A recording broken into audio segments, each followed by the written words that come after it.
Hello friends, we are discussing chemical kinetics. But before this discussion, we should know what is the necessity of chemical kinetics. In the physical chemistry, before chemical kinetics, there was another branch, thermodynamics. But thermodynamics has some limitations. And to overcome all those limitations, this new branch, chemical kinetics, was necessary. Now, what are the limitations of thermodynamics? We know that thermodynamic can't predict how reaction will be proceed. That is, it cannot predict the path of reaction.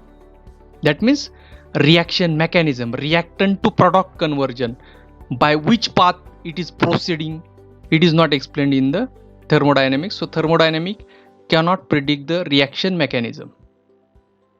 Second limitation, it cannot predict how much fast reaction will be proceed. How much fast? Yes, we have studied in last year free energies, Gibbs free energy G and Helmholtz free energy A. So if delta A and delta G, if negative, that is change in Gibbs free energy or change in Helmholtz free energy is negative, then reaction is spontaneous.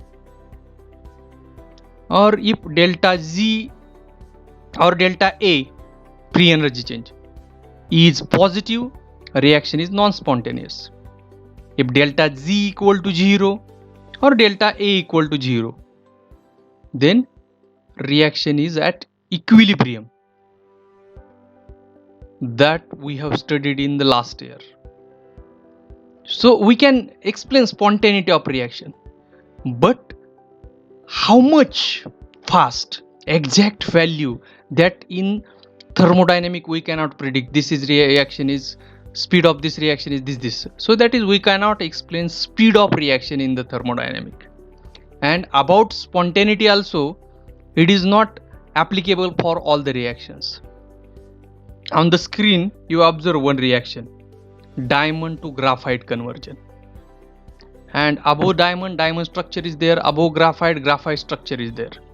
If you will observe structure properly, in diamond there is lot of steric hindrance, that is lot of crowding, and in graphite structure there is less crowding.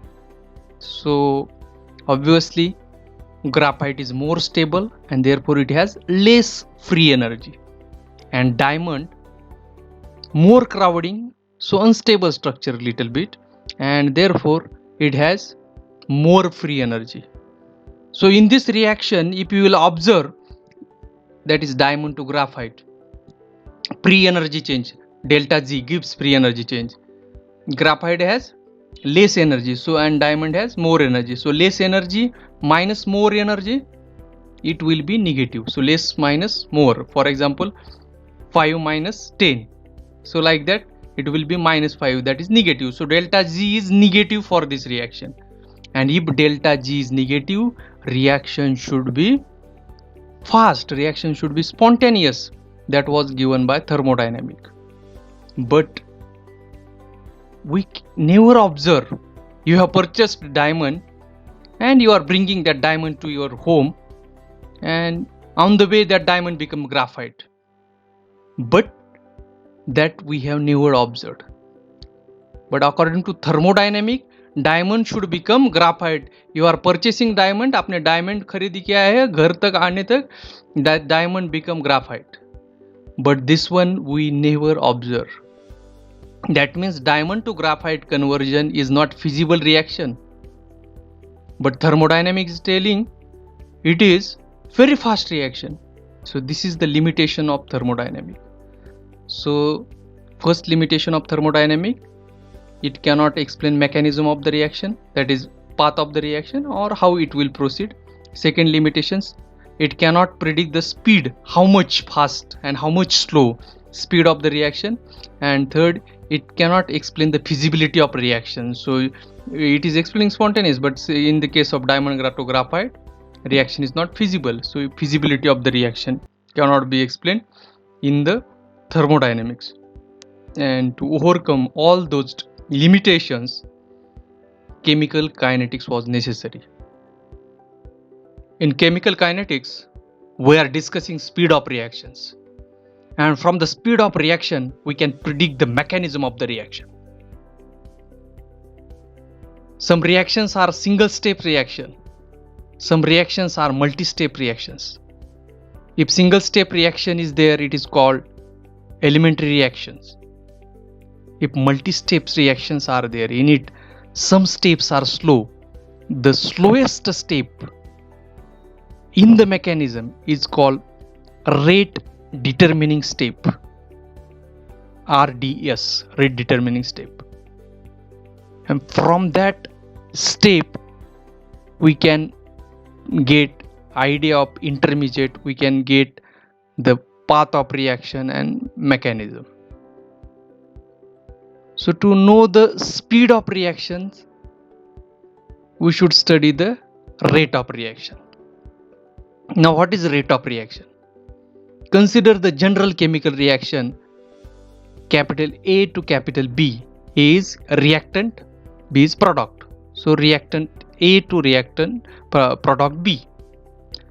So in this conversion or in any reaction, initially concentration of product is 0, but concentration of reactant is very high. As the reaction proceeds, with time, concentration of product increases and concentration of reactant decreases. So from this observation, we can write the rate of reaction definition. So the rate of reactions is defined as the change in concentration of any of reactant or products per unit time.